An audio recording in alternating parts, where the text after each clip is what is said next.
The David Pakman Show at davidpakman.com.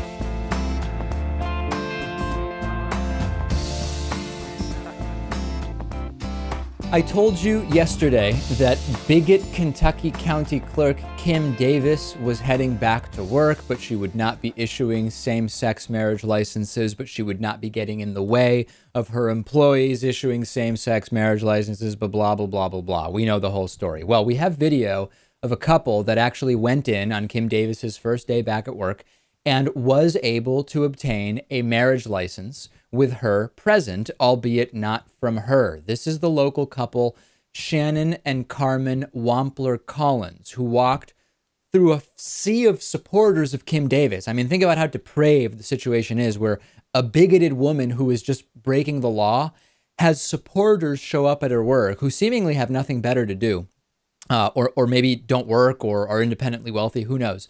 And they just cheer her on. They're supporting her breaking of the law. Okay. They walked into the Rowan County Courthouse. They waited in line to apply for their marriage license. Bryan Mason, who we have now heard of many times, he's the one who married another couple, David Ermold and David Moore, who were initially rejected by Kim Davis. We interviewed David Ermold last week. He is the one who provided the marriage license to the same-sex couple. The couple met 23 years ago at Smith College, Lewis, where my mom is and has been a professor for a long time. Here is video. The remarkable part is not that Bryan Mason is following the law, Lewis. Bryan Mason is no hero. He's just doing his job. The remarkable part is that you will hear in the background screams about sin and homosexual sodomy as this couple is merely taking advantage of something prescribed by law to all, the ability to get a marriage certificate. But there is a crowd of people yelling about homosexual sodomy. Take a listen to this. You can't get back and you get it. You only have a day. Will you show us the license when you get it? To turn and trust God. If Miss Kim Davis is trying to help, we're going to get outside first. Yeah. Just show them with the big kiss. Shannon, what's your middle name? Oh, Shannon. give your heart to Christ. Don't be afraid. Don't be It's your sin that brought you here. Your sin. Your sin is going to be your demise and separate you from God. And because he loves you, he's calling you to himself today. It tells us in the scripture that God wants the craving of the wicked. What you long for, you can't satisfy yourself.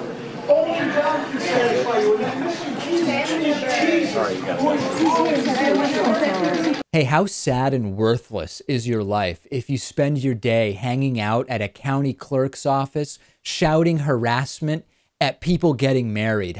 What is going on in your life, Lewis, if that's what it's come to? I guess that's your calling. Maybe that's their mission in life. And I guess if you can attach some meaning to your life, that's a good thing. But when it manifests in this way, it really is pretty pathetic. How on earth are they even allowed to be in the county clerk's office behaving like this? Isn't there some simple rule? I mean, they have police officers in there. If you start screaming, you're asked whether you actually have business in the office. And when the answer is no, you're asked to leave. I mean, what on earth are they even doing there? But what is most striking to me is that these so-called loving, compassionate Christians, messengers of the gospel of Jesus Christ, are showing their true colors, which is that they are vicious hate mongers. They are the equivalent of the high school locker room towel snappers and bullies, taking time out of their day just to harass other people. Yes, and it's, I say that the world would be a much better place without religion. It would be one less thing for people to get confused about, and it really is just a source of confusion. Completely backwards logic on Bryan Fischer's American Family Association radio program. He was talking about the situation with bigot Kentucky County Clerk Kim Davis, who, try saying that 5 times fast. He says, Bryan Fischer says, that U.S. District Judge David Bunning, who is the one that made the decision to jail Kim Davis for a few days for contempt, imposed a religious test for office on Kim Davis. Now, this is obviously absurd. Okay, it's laughably absurd. Let's hear what Bryan Fischer had to say. If we've got federal judges that violate their oath of office, then they should be impeached. They should be removed from office. That's the penalty for a judge that violates his oath of office. And I would argue that this judge, Judge Bunning, has violated his oath of office. You know, for one thing, I'm going to develop this at a later time, but Article 6 of the Constitution says that you cannot have a religious test. That's the term, religious test for public office. Now, it takes more time to develop than I have here because what it's specifically talking about is holding federal office. It wasn't a restriction. States could impose any kind of religious test they wanted, and a lot of them did. But the Constitution prohibits any agency or agent of the federal government from imposing a religious test on anybody as a condition for public service. Now, he didn't have a right to do it with Kim Davis in the first place because she doesn't work for the federal government. But setting that aside, he imposed a religious test on Kim Davis. He said to Kim Davis, if your religion does not allow you to affirm homosexual behavior and homosexual marriage, you can't work here. There was no test, Lewis. It was Kim Davis who was imposing and continues to impose her religious views on everybody else. But apparently Bryan Fischer thinks not allowing her to impose her religion on everyone else is some kind of unconstitutional religious test against Kim Davis. It's completely backwards logic. I like the use of that word test. It's common among people like Bryan Fischer. They will say, oh, God is testing me. Yeah. Oh, this is a test by God. God is testing your faith, whatever. And it kind of makes me a little testy. It just seems like a really dumb and easy way to try and approach what might be a difficult situation. Well, when the truth is inconvenient, you just flip it 180 degrees and say that the truth is the opposite. And of course, the reality is Judge Bunning did not institute a ban on Christians working in public offices. He just said, you have to follow the law of the land and the Supreme Court decision if you're going to be in a job working for the city or the county or the state or the federal government. Nobody was saying that she should be jailed or removed from office because of her religious beliefs. She simply is required to do her job as per her oath. There's nothing religious about that requirement whatsoever. No, but, you know, for us, the lines are clearly drawn. For others, there really are no lines. It's, you know. Do you think, though, that Bryan Fischer really believes what he's saying, or do you think he realizes that what he's saying is bogus and it's just nonsense to fire up the low information crowd? Well, it's hard to say. I mean, if he were running for office, perhaps I might say that it could be that he's just trying to fire people up, but he's not. I mean, I don't know. I think he might genuinely believe all of this. I feel like Bryan Fischer, in spite of being completely vile in his beliefs, is actually smart enough to realize that he's saying stuff that makes absolutely no sense. I don't know. To me, he does seem like an intelligent guy, but he seems like the cult leader type intelligent guy. You know what I mean? His brain is completely warped, but he is, you know, intelligent. One of the most interesting individual little stories from these early days of the 2016 presidential campaign happened yesterday. Democratic presidential candidate Bernie Sanders spoke at the private Christian college, Liberty University. This is the traditionally far-right religious school. It's in Lynchburg, Virginia. It was founded by the extremist televangelist and pastor Jerry Falwell. This is a perfect speaking gig for candidates like Rick Santorum or Ben Carson, for Ted Cruz. Remember, everybody, all the student body being forced to go to the mandatory rally for Ted Cruz. Not really a great fit for the more moderate Republicans, and really not a good fit, you would think, for one of the most progressive candidates in a long time, Bernie Sanders. But Bernie Sanders spoke there yesterday. He was asked a question about protecting unborn children, and the entire exchange is absolutely, endlessly fascinating, Lewis. The question was about protecting the unborn.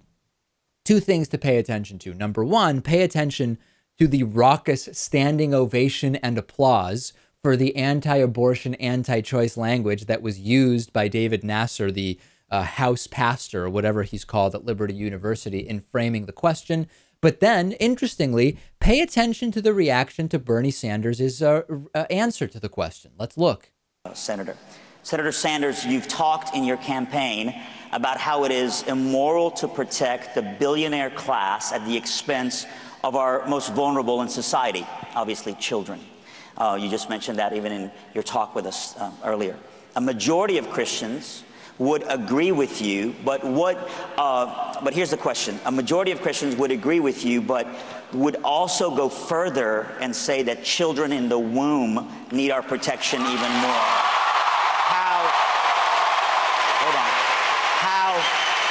How do you reconcile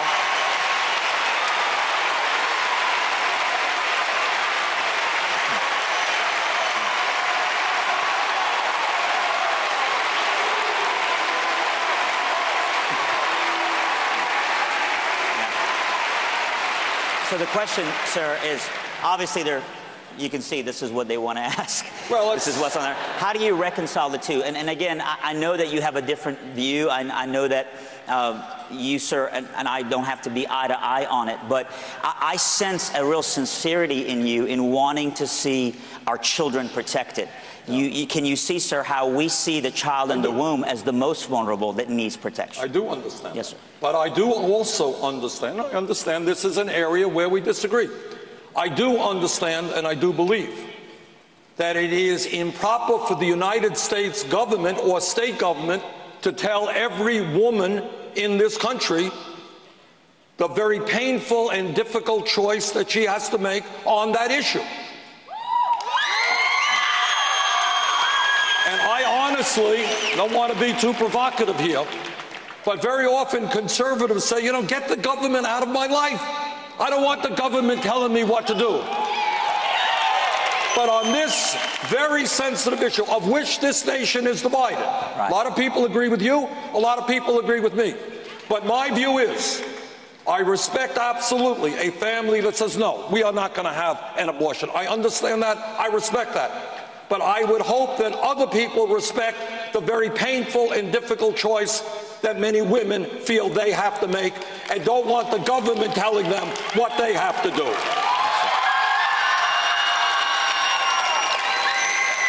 This clip really shows me what is refreshing about Bernie Sanders. There's nothing that feels crafted or concocted about his answer. It's just his honest view. It should and does appeal to at least some people on both sides. And there was more applause than I would have anticipated for Bernie Sanders speaking at Liberty University. There was. He wasn't afraid to say that we differ on this issue. And I wonder how many people were actually enlightened when he started bringing up, things about the Republican budget and its lack of morality. But there did seem to be a fair amount of applause even for that. And so, I'm hoping that he has a bunch of supporters in that crowd. Even the politicians that would be more on the side of the Liberty University crowd, when they're asked questions, they sort of hem and haw and waffle and speak in generalities and talking points. Bernie Sanders stands by his convictions. He explains why these are his convictions. These are the exact same things he says in front of liberal audiences. And he got some cheers for it. This was not ever going to be his crowd, but he gives the same message that he gives to a liberal crowd, and it does to some degree resonate. And this is just further confirmation that the Bernie policies are not fringe extremist ideas. These are the popular mainstream policies. It's just that they get all wrapped up in names like communism and socialism and blah, blah, blah. And that is just a distraction because these are pretty reasonable, middle-of-the-road ideas that Bernie Sanders is presenting. And people need to keep sharing videos of Bernie Sanders and the Bernie Sanders meme quotes because that's really how you get this message across. I mean, Dave, imagine if we didn't have social media right now. What would Bernie's name recognition look like without all of that? Yeah, it'd be even lower than it currently is, and we'll continue to track where that goes. Fascinating. Bernie slaying at Liberty University. Not a headline we would have anticipated. Let's take a quick break. So much to get to on today's show. The David Pakman Show at davidpakman.com.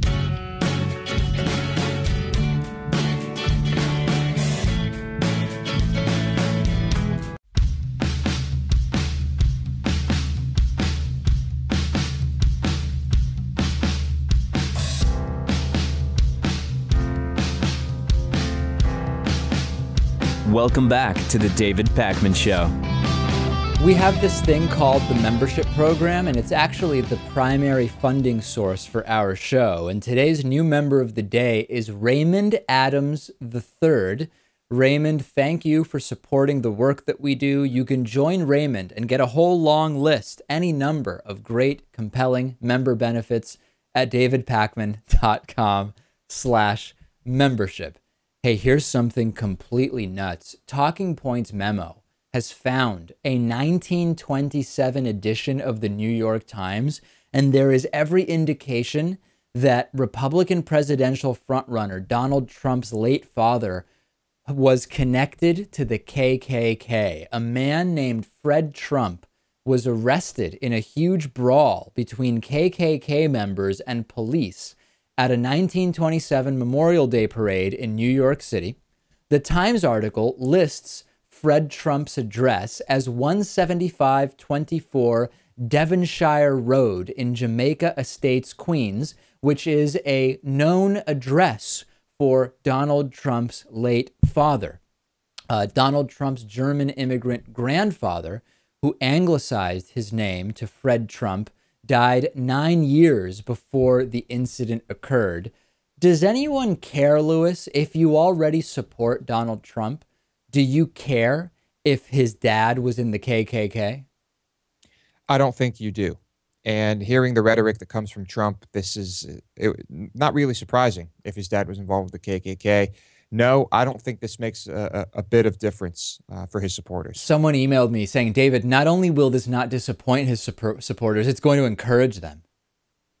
Well, I don't know if it will encourage some of them. I don't know if it will encourage all of them. Others may not like hearing it, but I don't think it would be enough to dissuade them from voting for him. There is one element of relevance here, which is that it appears that Donald Trump has really locked up the KKK white supremacist movement, right? Numerous white nationalist groups have expressed support for Donald Trump. David Duke, the former KKK Grand Wizard or Grand Giraffe or whatever it is, says that Trump is the guy. Trump is against Black Lives Matter, recently saying he thinks the group is hugely problematic. Trump suggested that some significant portion of Mexican immigrants are rapists and killers. We have a correlation now, if this is indeed true, between what we are seeing today with Trump and the possible associations of his father back in 1927. Of course, we should not judge Trump today based on his father's potential KKK affiliation, but it certainly would shed a lot of light into some of the things that Donald Trump has been saying and the support he's been garnering from some pretty unsavory groups. Yeah, it's pretty incredible. He has, well, who else in the primary is going to secure that group? I mean, Trump's really the only one spewing this type of rhetoric. Yeah, I mean, Ted Cruz and Ben Carson are probably not going to secure the KKK white nationalist vote, being Hispanic and black, respectively. Chris Christie seems far too moderate. He's really a non-factor. Jeb Bush's wife is Hispanic. I mean, I don't know who else really has a shot at that part of the electorate.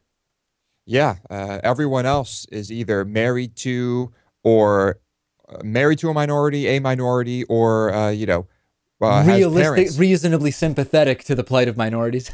Has parents that are minorities, but Donald Trump only employs minorities and sends work overseas. So I guess that's more acceptable. Let's talk about the Miss America pageant. This is so funny. Miss Alabama, Meg McGuffin, was asked what she believes is going on with Donald Trump leading the Republican primary race. I'm going to play the audio for you.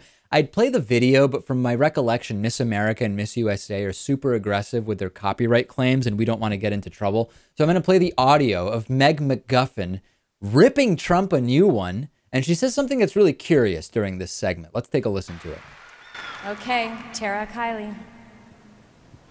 Hey. According to a poll released this week, Donald Trump is leading Republican candidates by 32% of the votes. Right.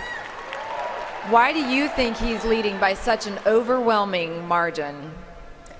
I think Donald Trump is an entertainer, and I think he says what's on a lot of people's minds, but I think that the Republican Party should be absolutely terrified of all the attention that he is taking from incredible candidates like Jeb Bush and Chris Christie, who could absolutely do the job of President of the United States. And if I were a Republican, I would absolutely be terrified of that. Thank you. Yeah. I mean, it's great that she points out that this is an absolute joke, that Trump is an entertainer, and that Republicans should be terrified. There's this funny thing where she goes, the incredible candidates like Jeb Bush and Chris Christie aren't getting enough attention. And if I were a Republican, I would be terrified. I've not heard any non-Republicans, Lewis, praise Jeb Bush and Chris Christie as incredibly good candidates. Yeah. And I guess maybe compared to Trump, they are incredible candidates, but overall, they are not. And so sounds like she is a Republican. Very different, though, than Miss South Carolina in the Miss USA pageant, right? Asked about people not having maps or not being able to find the U.S. or Iraq on a map. And she talked about, lots of people don't have maps, including everywhere like such as the Iraq. This is a very different response, much more conviction, much more fluidity, but still some elements of craziness in the answer. A mild craziness. And that Miss South Carolina was Miss Teen USA. Right. So here we have someone in the pageant that has had a few more years to master the English language. A few people emailed me these comments from Republican Senate Majority Leader Mitch McConnell about the economy and about food stamps. And I do not understand what on earth he's talking about. There was an interview published yesterday with the Republican Senator, Mitch McConnell, where he told Politico that the 2016 presidential race was a critical election to restoring, quote, the growth rates and the greatness we've had most of our history. Now, at its face, he's already off the rails when it comes to any connection to empirical realities about the economy. Let's put that aside for a second, as we often have to do if we're going to do any analysis of what these elected officials have said. He went on to talk about how poorly the economy was doing, saying, and you have to follow this closely, business leaders complained to Mitch McConnell that they were, quote, having a hard time finding people to do the work because they are doing too good with food stamps, Social Security, and all the rest. My head almost exploded, Lewis, when I read this. First of all, the average food stamp benefit per person as of a couple years ago was $133 per month. This doesn't make sense in a million ways. Obviously, who would turn down a job if it's a legitimate job that pays some kind of reasonable salary because they don't want to lose $133 a month of food stamps coming in? You'd be an idiot to turn down a job for $133 in benefits. Yes, I can't think of a place in this country where you can live comfortably off $133 a month. Now, of course, we're just talking about food stamps, so you can't really pay your rent with these coupons, right? Obviously. Now, secondly, he's talking about people are doing too well with Social Security, that they don't want to take jobs.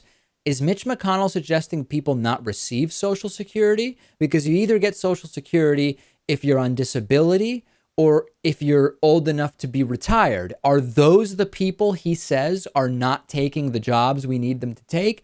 And then third, he seems to be saying there are more jobs available than the number people want, right? The guy is saying people are choosing not to take the jobs we're offering. That's what Mitch McConnell is claiming. How can you say simultaneously that the economy is doing poorly because there's too much unemployment, and at the same time that the economy is doing poorly because there are more jobs than the number demanded by people? It's utter nonsense that this is even mildly acceptable, that the Senate Majority Leader would say. And it sounds like they are just trying to push more of the same. Yeah. Get rid of entitlements, slash food stamp programs, and it's just the usual, right? He's arguing that the economy is simultaneously bad because people can't find jobs and because there are more jobs than people. It's completely, I can't even explain it, Lewis. I mean, it's just so insane. It's the height of idiocy.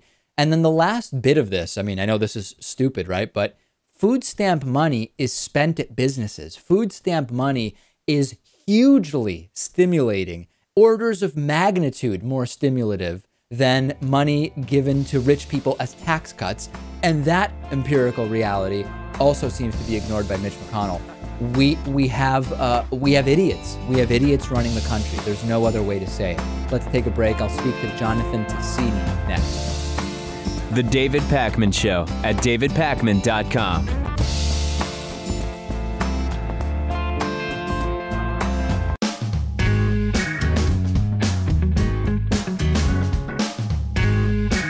Welcome back to the David Pakman Show.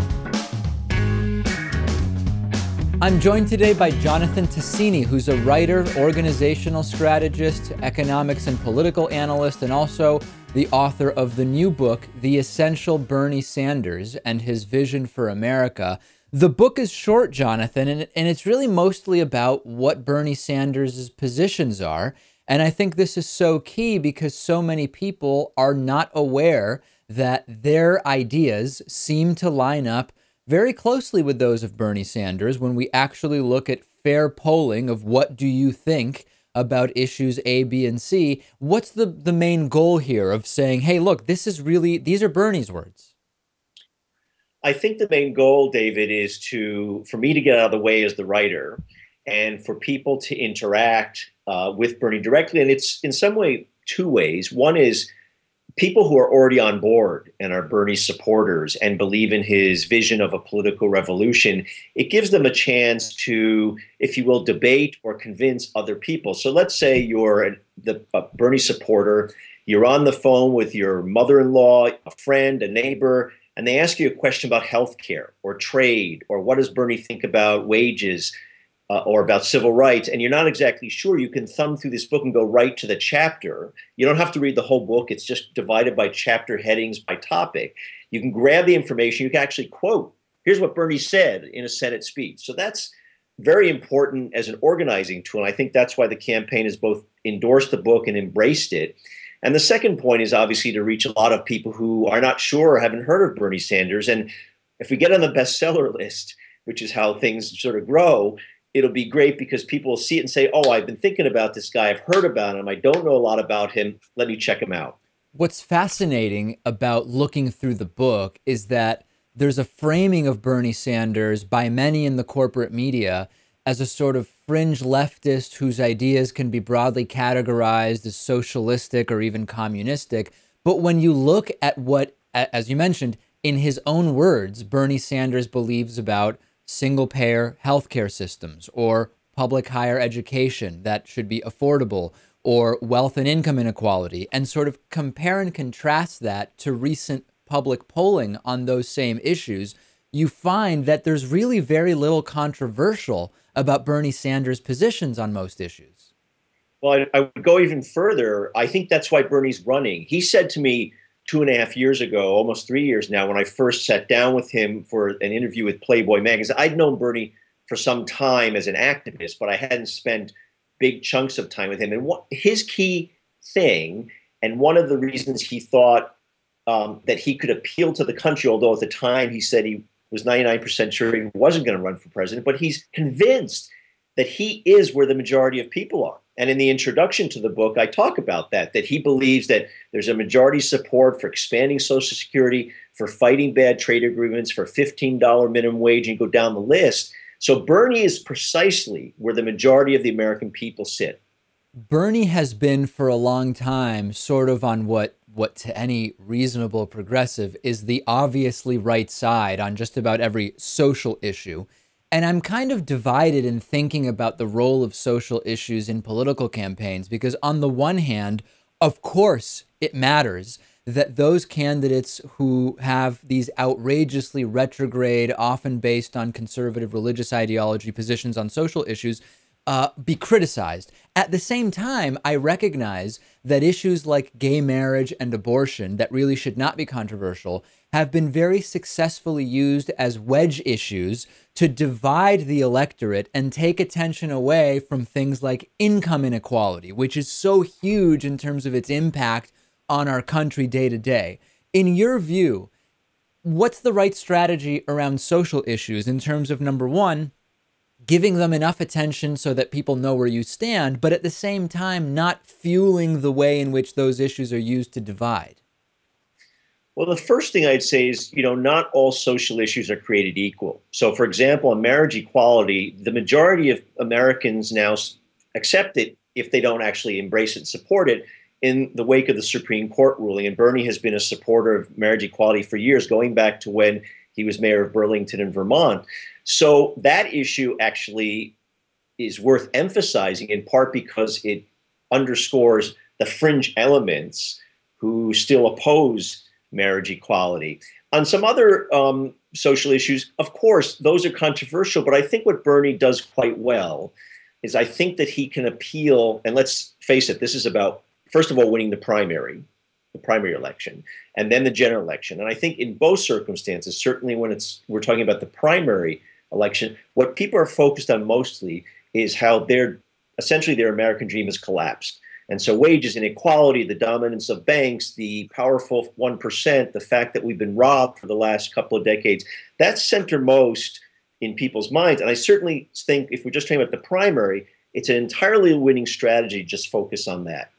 Talk a little bit about the reaction you've gotten talking to people at the different book tour events. Are they mostly people who were already supporters of Bernie Sanders? Are you talking to people who are just sort of curious and then they find out about what's in the book and they find out about Bernie? Characterize sort of some of the conversations you've had.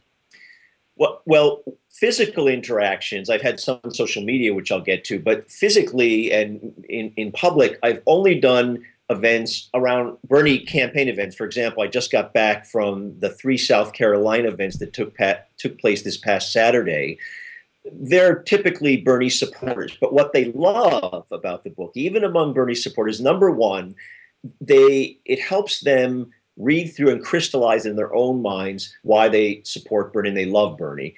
And second, they're hungry for it because I'll tell you, probably half of the people I've run into all say, boy, I got to get this to my neighbor or my friend. I'm trying to convince them to come over to Bernie's side, or I need to give this to my husband or my spouse, or at the very least, gives me a way to converse with people. So that's the majority of opinion.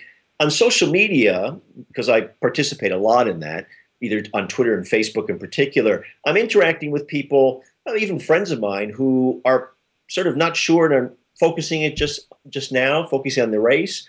And this is something they want to pick up and discuss, because clearly Bernie Sanders somewhat is still unknown as a national figure to a big segment of the population.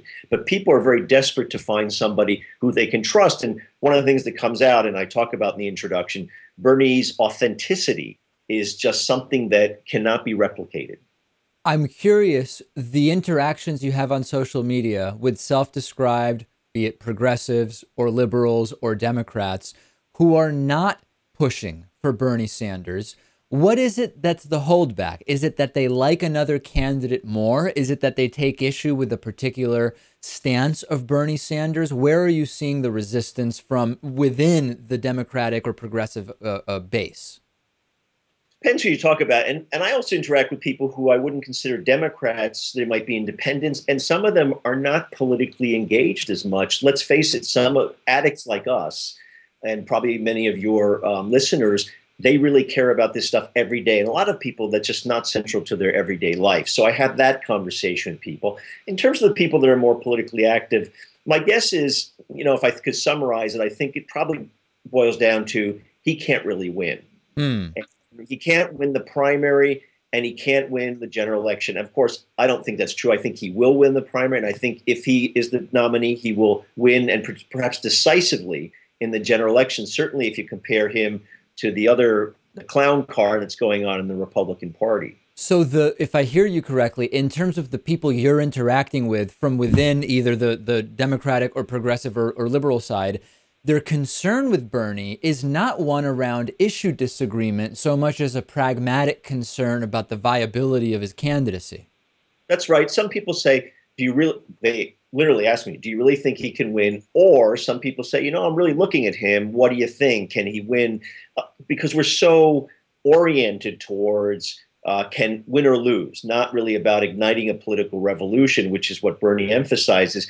I will say, though, that I've not gotten, and of course you have to, let's take this with a grain of salt, what I'm about to say, I've not gotten really negative comments. Now that's self-selecting. Of course. People who, I get all these Facebook requests. Do you want to friend this person? 50% of them have pictures of Bernie Sanders. Well, that's because the algorithm shares people who are in your kind of mind space. Sure. But still, I have a little bit of a broader connection with people beyond real political junkies.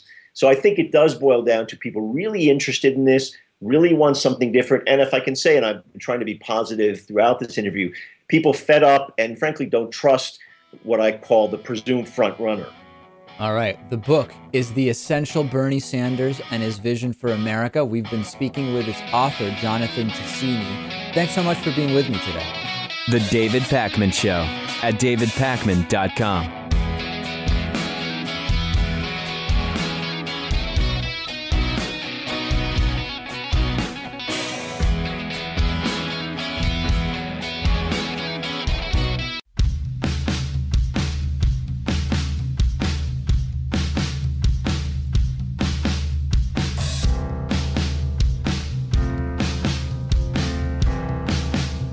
Welcome back to the David Pakman Show. We talked last week on the bonus show about the assault and arrest of James Blake, the former number 4 ranked tennis player in the world, by New York police outside of his Midtown Manhattan hotel as he was headed to none other than the U.S. Open. On September 9th, NYPD assaulted and arrested him, and they claimed that it was because he looked like a suspect in an identity theft case. So he was mistaken for a different black guy. And it now turns out, Lewis, that the black guy he was mistaken for also had absolutely nothing to do with the case. The utter absurdity of this, and it brings me back to the original question. Why is this level of force even used in cases of identity theft or identity fraud, which is not a violent crime? Great question. I guess you'd have to ask the police officer who tackled Blake. Also, as you can see from the video, I mean, Blake was just standing there. He was not running. He was not doing anything. And he said he even smiled at the officer, the plainclothes police officer, as the officer approached. Yeah, he had no reason to think the officer was approaching him for a violent takedown. And I'm going to play 20 seconds of video here. The audio doesn't really tell us much, and I apologize if you're just listening today and not watching. It's very quick. You will see, so I've been told and I've read that you can actually see the real guy that was also innocent that NYPD were looking for start to come through the revolving door just after Blake is tackled. And then you see the guy look and then go back into back into the hotel. This is 20 seconds here. This is the video of James Blake being tackled by NYPD. And you see supposedly the guy the police were actually looking for, who also had nothing to do with the crime, step out of the hotel and back into it. Let's watch.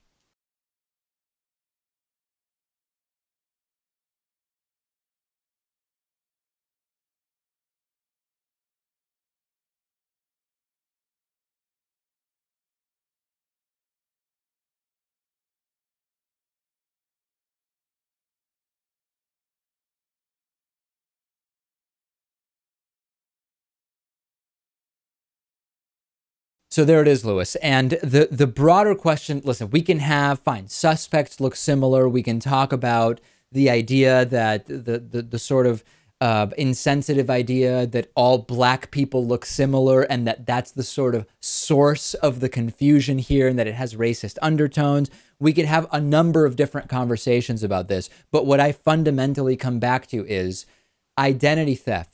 A violent takedown by undercover police staking out an expensive hotel, it's just not computing for me.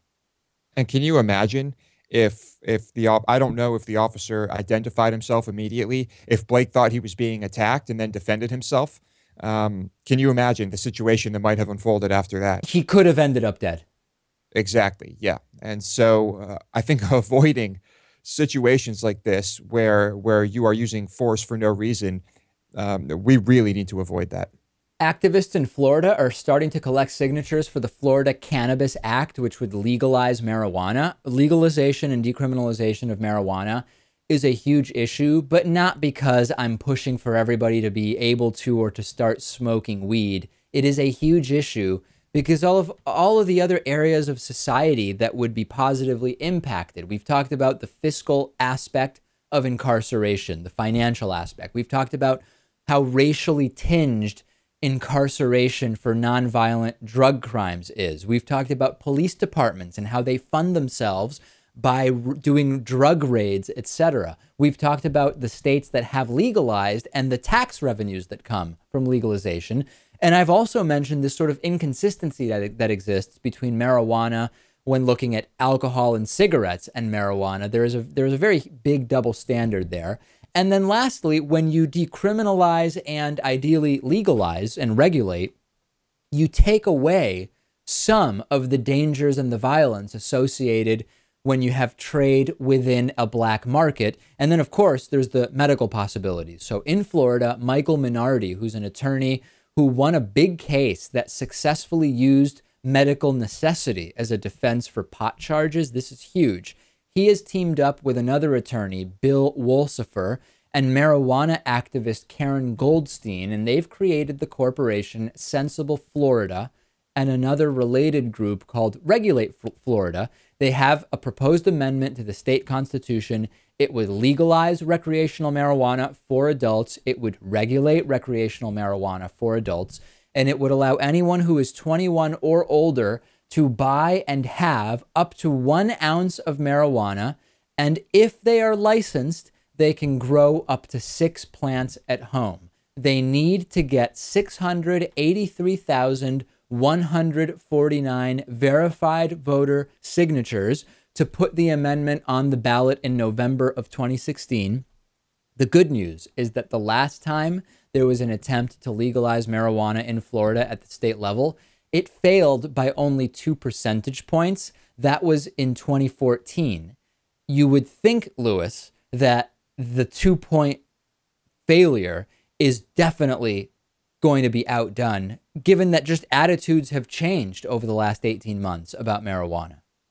I think so. And I think Florida legislators are not going to be able to turn away from the incredible revenue possibilities here. I mean, how could you? Money speaks louder than anything. I think we will. I think there's a good chance we could see legal marijuana here. Well, looking at Colorado, Colorado taxes marijuana at a rate of 28%, and it has brought in so much revenue, $44 million in the first 5 months of 2015, that they may have to, by statute, return some of those tax revenues to residents. It's incredible what is going on. And there is not just one good argument, right? You could just look at the financial thing, but you don't even need the financial thing, because then we can talk about the impact on incarceration and crime and that element. But then you don't even have to look at that, because then we can say, well, look, rescheduling marijuana at the federal level and legalizing at the state level is going to allow for so much medical research into the benefits of cannabinoids. But then, hey, you don't have to look at that, because remember, we've got all the financial stuff, as I mentioned. The reasons are almost endless, and we will follow what happens in Florida. And I'm optimistic there, Lewis. I'm optimistic. I still say it will happen in every state eventually, but the sooner the better, right? If you have any questions, comments, complaints, or just are interested in trolling us, you can call 219-2-DAVID-P at any time of day. Here is a voicemail from a guy who really doesn't like what is going on. Take a listen. You know, this is the first time I've caught your show, and, you know, absolutely I've seen 13, 14-year-old kids with more insight than you. You have got to be the most ignorant person I have ever met on the planet. Right. If you woke up and seen something outside your narrow little thought process, you would understand that the whole gay and lesbian movement is nothing more than somebody making bad choices. It's not something that was passed down in your genes. It's not something that you just couldn't help yourself from doing. Right. It's the fact that you make a bad choice, just like an alcoholic that can't put down a drink. There you go. And your whole running down of these presidential candidates, you know, I wish someone could just get a hold of you, slap the daylights out of you, and make you behave like a grown adult. Lewis, that is a really, really good hate voicemail. This one goes on forever. Yes, the guy who says that alcoholism is just a bad decision is telling you that you're narrow-minded, Dave. Isn't that incredible? It is absolutely stunning, and we absolutely love it. 219-2DavidP is the voicemail number. On today's bonus show, we will preview tonight's town hall meeting, davidpakman.com/membership, to sign up for membership and get invited to tonight's town hall meeting. Also, we will talk about Chinese colleges assigning majors through a lottery. We will talk about a topless protest at a Muslim event. And we will also talk about a very interesting clip-on gun attachment. We will talk about all of those stories and more on the bonus show. Do not miss the world-famous bonus show, davidpakman.com/membership. Speak to you then.